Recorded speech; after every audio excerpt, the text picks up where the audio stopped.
lost in thought. Is it still too soon to tell me what went wrong at the time? No, I'll tell you. You've heard me through so far, and it makes no sense without what follows. My mother sent me a letter that chilled me to the bone.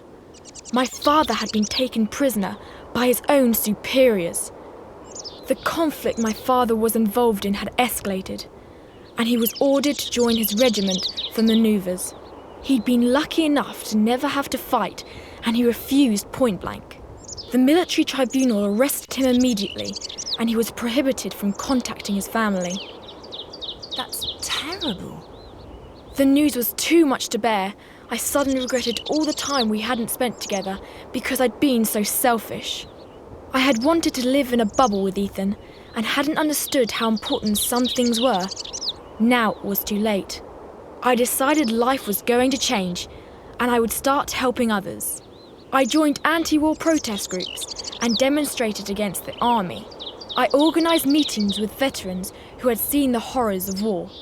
And I ran support groups for families who had lost loved ones in conflict.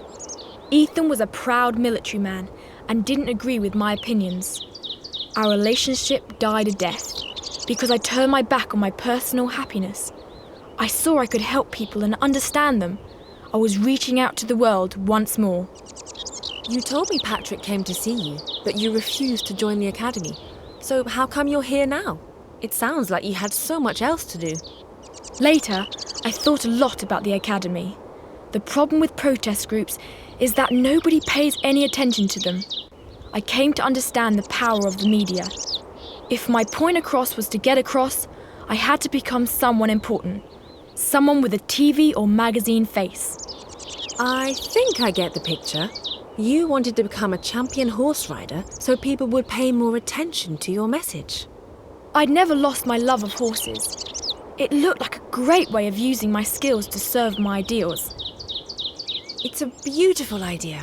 I'm sure your father will be proud of you when he hears what you're doing and how successful you are. Thanks for listening to me. It's good to talk about it. People don't understand why my head always seems to be in the clouds.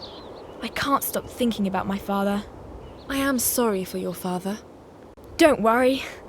I look on the bright side. I'm never giving up.